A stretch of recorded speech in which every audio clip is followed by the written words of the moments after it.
여러분 안녕하세요. 오늘은 2편으로 찾아뵙네요. 전에 이야기에서 구독을 무려 2분이나 해주셨어요. 첫 구독자 1번, 2번이십니다. 정말 감사드리며 이제 이야기를 시작해 볼까요? 오늘은 제 친구 박보살에게 일어난 특별한 이야기를 들려드리려고 합니다. 박보살은 평소 영적인 능력이 있는 친구인데요. 이번에는 생애 처음으로 정말 무서운 일을 겪게 되었답니다. 어린이집 선생님 친구와의 만남. 어느 날 친구 중에 어린이집 선생님이 있는데요. 박보살과 저 그리고 그 친구 이렇게 셋이서 카페에서 커피를 마시며 수다를 떨고 있었습니다. 그런데 갑자기 그 친구가 어떤 아주머니와 아이에게 반갑게 인사를 하는 거예요. 엄마는 몸이 좀 안 좋아 보이셨고 아이는 정말 귀엽고 사랑스러워 보였습니다. 평소 우리끼리 있을 때는 거침없이 말하던 친구가 학부모님 앞에서는 어머나 어머님 하며 굉장히 공손하게 대하는 모습을 보며 저는 속으로 웃음이 나왔답니다. 그렇게 인사를 마치고 다시 수다를 떨려는 순간이었습니다. 박보살이 본 것. 박보살이 조용히 말했어요. 저 엄마 많이 아픈 것 같은데? 저 아이도 곧 엄마처럼 되겠어. 저는 깜짝 놀랐습니다. 무럭무럭 자라는 어린 아이에게 그런 말을 하다니요. 그래서 눈을 흘기며 쳐다봤더니 박보살이 다시 말했습니다. 저 엄마가 신을 받아야 하는데 안 받아서 아픈 거야. 박보살은 영적인 능력이 있긴 하지만 모르는 사람한테 다짜고짜 가서 그런 이야기를 할 수는 없잖아요. 자칫하면 이상한 사람 취급을 받을 수도 있으니까요. 박보살은 가끔 정말 말해주고 싶은데 아무 말도 할 수 없을 때 너무 답답하다고 했어요. 그렇게 즐거운 커피 시간이 끝나고 우리는 각자 일상으로 돌아갔습니다. 일주일 후 다시 만난 날. 어린이집 선생님인 친구가 심각한 표정으로 박보살에게 물었습니다. 신이 들어오는 과정에서 몸이 아플 수도 있는 거야? 박보살의 이모님도 신을 모시기 싫어서 거부하시다가 몸도 마음도 너무 힘들어지셔서 결국 신을 받으셨다고 합니다. 그러니 충분히 가능한 일이라고 박보살이 대답했어요. 그리고 박보살의 입에서 한마디가 나왔습니다. 지난번에 봤던 그 아이. 많이 아플 텐데. 친구가 말하길 사실 그 아이 몸에 멍이 자주 들어 있어서. 처음에는 다른 아이들이 괴롭히는 건 아닌가 싶어 유심히 지켜봤다고 합니다. 하지만 딱히 눈에 띄는 점이 없었대요. 그래서 두 번째로는 혹시 아동학대가 아닐까 의심했지만 등원하고 하원할 때 아이의 부모님을 보면 정말 아이를 귀하게 여기고 사랑하는 게 눈에 보였다고 해요. 또 아이의 말과 행동을 봐도 엄마 아빠와의 관계가 아주 좋았다고 합니다. 그래서 박보살이 했던 말이 계속 머릿속을 맴돌았대요. 만약 그 아이 몸의 멍자국이 사람의 힘으로 어쩔 수 없는 일이라면 박보살의 도움이 필요할 것 같아서 말을 꺼낸 거였습니다. 어린이집을 찾아가다. 다음 날 박보살과 저는 그 아이를 보러 친구가 일하는 어린이집에 간식거리를 사들고 찾아갔습니다. 사실 저는 그때 공부방을 운영하다가 문을 닫은 직후라 시간이 많이 남아서 심심하던 참이었어요. 어린이집에 도착해서 간식을 먹고 있는 그 아이를 유심히 보던 박보살이 답답한 표정을 지으며 말했습니다. 아직 아이한테는 붙지 않았어. 엄마를 좀 봐야겠어. 아이 엄마를 만나러 가다. 어쩔 수 없었습니다. 이미 나선 일 끝까지 가봐야 했지요. 친구는 어린이집에서 잘릴 각오를 하고 그 아이 엄마에게 전화를 걸었습니다. 조용히 좀 뵙고 싶어요. 꼭 만나야겠다는 친구의 말에 아이 엄마는 몸이 안 좋아서 밖에 못 나갈 것 같으니 집으로 좀 와줄 수 없겠냐고 했어요. 그렇게 박보살과 친구 그리고 저 이렇게 3명의 여자가 아이네 집으로 향했습니다.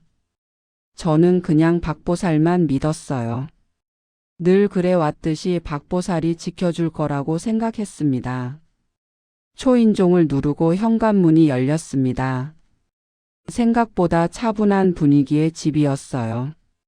어리둥절한 표정의 아이 엄마가 일단 앉으라며 음료수를 내왔습니다. 이리저리 집안을 둘러보던 박보살은 친구가 자초지종을 설명하려는 순간 갑자기 찾았다 라고 외치며 큰 소리로 호통을 치기 시작했습니다. 정말 말로 표현하기 어려운데요. 너무 무서워서 꼼짝도 못하겠는 그런 느낌이었어요. 친구와 저는 박보살만 쳐다보고 있었고 아이 엄마도 놀란 눈빛으로 박보살을 물끄러미 바라보고 있었습니다. 그러다 갑자기 박보살이 중얼중얼 연불 같은 걸 외우기 시작했어요.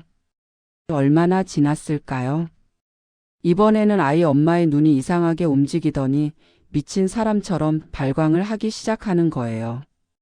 박보살은 다니는 절의 스님께서 주신 보리수 염주를 항상 팔에 감고 다녔는데요. 떨리는 손으로 그 염주를 풀어서 아이 엄마를 세게 내려쳤습니다. 저와 친구는 계속 멈춘 것처럼 가만히 있었어요. 어떻게 해야 할지 몰라서 계속 그 아이만 꼭 끌어안고 있었답니다. 아이도 놀라서 가만히 지켜보다가 자기 엄마가 맞는 모습을 보더니 울음을 터뜨렸어요. 무서운 순간. 이상하게 움직이던 엄마의 눈이 아이에게 고정되는 걸 느낀 순간 갑자기 아이 엄마가 고함을 쳤습니다. 건드리지 말랬지? 저기로 가버릴란다. 전부 죽일란다. 그러면서 아이에게 달려들었어요. 저는 순간 눈을 감아버렸는데 파바박 소리가 나서 눈을 떠보니 염주를 목에 걸고 쓰러져 있는 아이. 엄마와 그 염주를 손에 꼭 쥐고 같이 쓰러져 있는 박보살이 보였습니다. 아이네 집으로 가는 차 안에서 박보살이 만약 자신이 정신을 잃거나 무슨 일이 생기면 이모님께 꼭 연락하라고 말했던 게 떠올랐어요. 저는 급히 박보살 이모님께 전화를 걸었습니다. 느낌이 정말 이상했어요. 무서웠는데 정말 도망가고 싶었는데 이대로 가버리면 영영 박보살을 볼 수 없을 것 같아서 차마 갈 수가 없었습니다. 심상치 않음을 느끼신 박보살 이모님은 그 집으로 바로 달려오셨어요. 이모님께서는 저와 친구에게 팥과 소금을 뿌리신 뒤 집에 바로 들어가지 말고 다른 곳에 들렀다가 가라고 하셨습니다. 그래서 저희는 카페에 멍하니 앉아 있다가 집으로 왔어요. 2주간의 기다림. 그날부터 박보살은 연락이 되지 않았습니다. 정확히 2주가 지난 뒤 한 통의 문자가 왔어요. 괜찮으니까 걱정 말고 있어. 어린이집 선생님인 친구 말로는 그 일이 있었던 다음 날부터 그 아이도 어린이집에 나오지 않아서 어떻게 된 건지 모르겠다고 했습니다. 그로부터 또 2주가 지나서야 박보살을 만날 수 있었어요. 박보살에게 뒷이야기를 듣게 되었습니다. 아이 엄마가 아이에게 달려드는 순간 박보살이 염주로 아이 엄마의 목을 감아서 잡았대요. 그러자 아이 엄마 몸에 있던 홀령이 자신의 몸에 쑥 들어왔다고 합니다.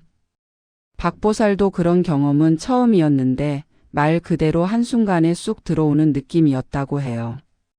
염주를 놓아버리면 완전히 제압당할 것 같아서 끝까지 염주를 놓지 않았대요. 얼마나 지났을까요? 기진맥진해서 그만 놓아야지 했을 때 이모님이 오셨다고 합니다. 자세히 기억은 나지 않지만 이모님이 오셔서 무속인으로서 할 일들을 하셨고 박보살은 알 수 없는 분노로 들끓는 느낌의 몸서리를 쳤다고 해요. 이모님께서 다 들어주마, 내가 다 들어주마 하며 달래서 홀령을 박보살의 몸 밖으로 나오게 하셨는데 박보살 몸에서 나오자마자 홀령은 자취를 감췄다고 합니다. 박보살은 깨어나고 다음 날이 되어서야 이모님께 자신의 몸에 들어왔던 영가의 사연을 들었어요. 시대는 정확하지 않지만 오랜 옛날. 지금 그 아이와 부모님이 살고 있는 집터에 나병에 걸린 아이가 살고 있었다고 합니다. 계모에 의해 갖은 구박과 서름을 당하며 모진 생을 살았대요. 그런데 자신에게 유일하게 애정을 주시던 할머니가 돌아가시자 그 계모는 더욱더 모질게 아이를 대했다고 합니다.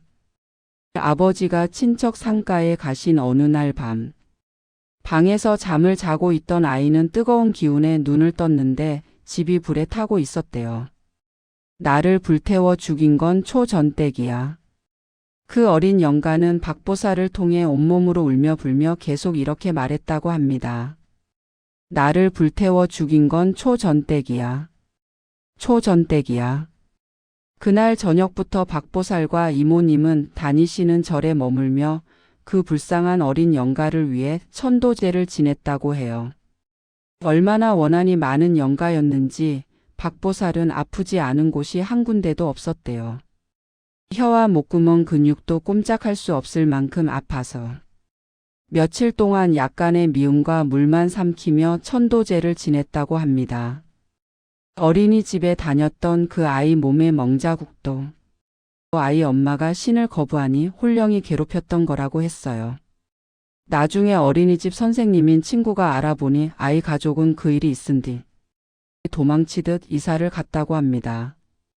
박보살이 말했어요. 영이 잘 통하는 사람은 다른 홀령들도 알아보고 또 찾아오는데 그 아이 엄마가 걱정이네. 옛말에 이런 말이 있지요. 귀인은 귀인을 알아보고 귀신은 귀신 보는 사람을 알아본다고요. 여러분도 조심하셔야 합니다. 일기 1회 운명의 인연. 이번에는 박보살이 제 인연을 알아본 이야기를 들려드리려고 합니다. 박보살이 내뱉은 말은 거의 다 맞는 편이었고 대략 짧으면 며칠 길어도 몇 주 안에 결과가 나오는 일들이었어요. 대학교 2학년 첫눈에 반하다. 때는 제가 가장 밝고 씩씩하던 시절 대학교 2학년 때 일입니다. 지난 박보살 이야기들을 들으신 분들은 아시겠지만 저는 사주에 도화살이 끼어 있었어요. 그래서 평범한 외모였지만 성격이 좋은 덕분인지 그때 남자친구가 있었답니다. 저는 공부하는 거리가 한참 멀었고요. 제 대학 생활은 연애와 문화생활, 친구 만나기 이게 전부였어요. 그래서 수업도 잘 안 들어갔답니다. 그런데 어느 날부터인가 제 눈에 들어온 선배 한 분이 계셨어요. 그렇게 짝사랑은 시작되었습니다. 물론 만나던 남자친구는 깔끔하게 정리했어요. 어차피 그 친구는 바람기가 있는 사람이었거든요. 그때는 왜 그렇게 부끄러움을 많이 탔는지 출석을 부르는 그 짧은 순간 네 하는 선배의 음성만 들어도 심장이 두근거려서 다가가질 못했어요. 소녀 팬처럼 선배만 보면 속으로 좋아하면서 몇 개월을 그렇게 보냈답니다. 2학년 2학기 기말고사가 끝나는 날이었어요. 선배는 시험이 남았는데 저는 마지막 시험이었거든요.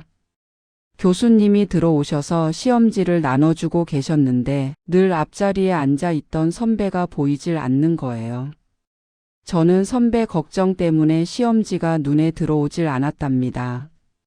사실 공부를 안 해서 그렇기도 했지만요.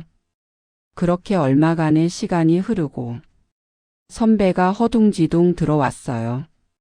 시험지를 제출하고 나간 사람이 없었기에 교수님의 배려로 시험을 치게 되었답니다. 알고 보니 타고 있던 버스가 고장 나서 늦은 거였어요. 모자란 시험 시간은 교수님 연구실에서 따로 보충하라고 하셨나 봐요. 저는 먼저 강의실 밖으로 나갔는데 오늘이 아니면 안 될 것 같은 마음에 자판기에서 레모네이드를 뽑아서 기다렸어요. 시험 끝났다고 시내에 나가자는 친구들도 뿌리치고 그냥 기다렸답니다. 교수님이 먼저 나오시고 선배가 가방을 정리하며 교수님을 따라 나서는데 그때 제가 불렀어요. 선배님 이거. 음료수를 받으며 선배의 짧은 대답. 안 해. 순간 실망했어요. 고맙다는 말 한마디도 없이 받기만 하시다니. 하지만 선배에게 한 번의 기회를 더 주고 싶어서 문자를 보냈답니다. 번호는 선배의 싸이월드를 통해 알아냈어요. 그랬더니 선배가 답장을 보내왔어요. 고맙다는 말을 하고 싶었는데 교수님 따라가느라 정신이 없었다면서 고마웠다고 말씀하시더라고요. 그렇게 둘만의 설렘이 시작되었답니다. 부끄러움이 많았던 저는 선배를 만날 때 매일 친구들을 데리고 나갔어요.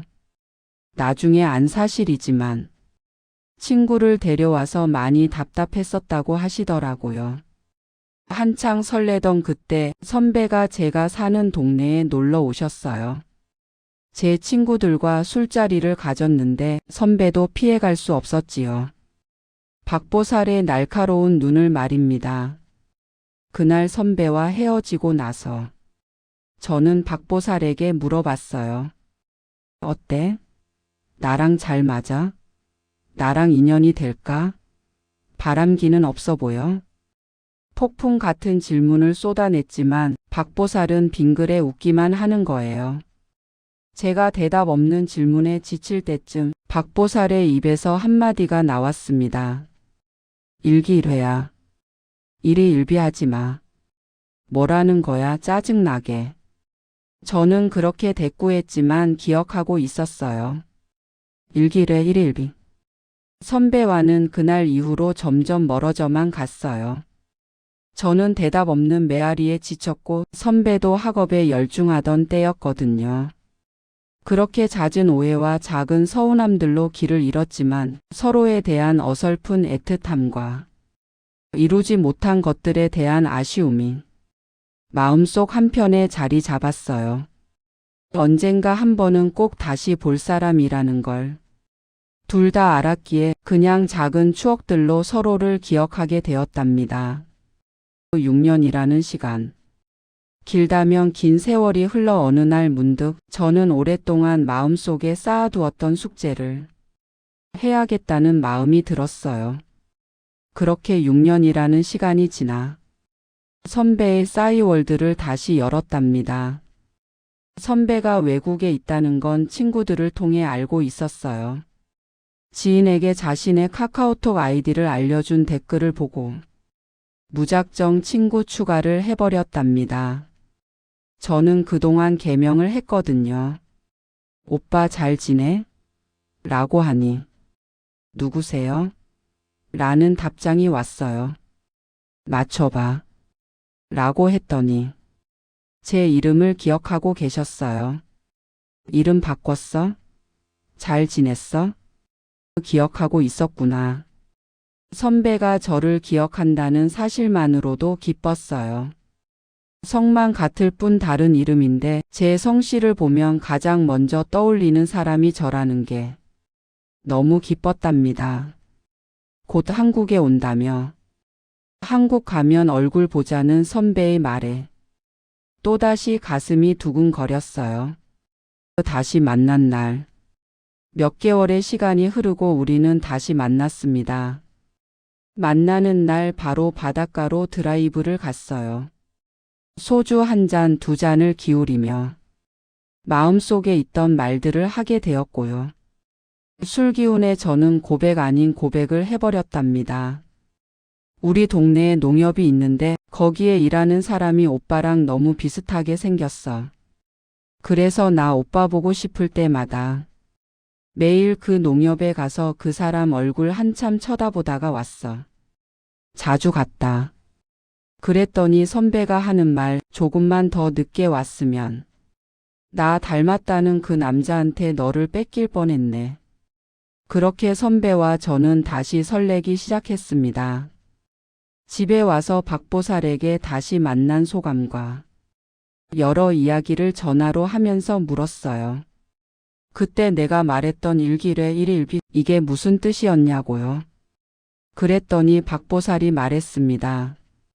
삼신 할머니가 묶어준다는 새끼발가락에 묶인 빨간 실 있잖아.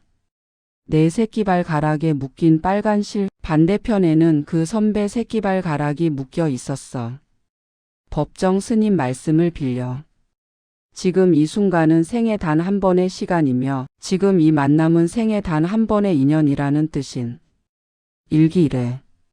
언젠가 다시 만나 인연을 맺을 운명이니 작은 것에 일희일비하지 말라는 뜻이었다고 해요. 그땐 어렸잖아. 그 선배랑 너는 생애 단 한 번의 인연임이 확실한데. 그때는 시기가 아니었어. 박보살의 말이었습니다. 제 인연을 알아봐준 박보살도 신기하고 많은 시간이 흘렀음에도 불구하고 다시 만난 우리가 너무나도 기특했어요. 그리고 저희는 내년에 결혼합니다. 행복하게 잘 살겠습니다. 오빠에게. 오빠, 저는 요즘 매일매일 오빠 옆에서 행복의 최대치를 갱신하고 있어요. 멀고 먼 길을 돌아온 서로에게. 우리는 설렘만 8년을 탔다며. 서로 놀리기도 했지만 그 시간이 헛되지 않았음을 느껴요. 다른 사람의 곁에 있을 때도, 문득 그리운 대학 생활을 떠올릴 때도, 가끔 싸이월드에 로그인 했을 때도 우리는 서로 생각하고 기억하고 추억하고 있었잖아요. 저는 그게 너무너무 고마워요. 새끼발가락에 묶여있는 빨간 실, 다른 여자한테 안 묻고 고이 가져와 줘서 고마워요. 이제라도 더 늦지 않게 와줘서 고마워요. 나의 그대여. 좋은 아내가 될게요. 고맙고 사랑해요. 오늘 이야기는 여기까지입니다. 다음에 또 박보살의 이야기를 들려드리겠습니다. 3편 알림을 받으시려면 구독하시면 됩니다. 감사합니다. 행복하세요.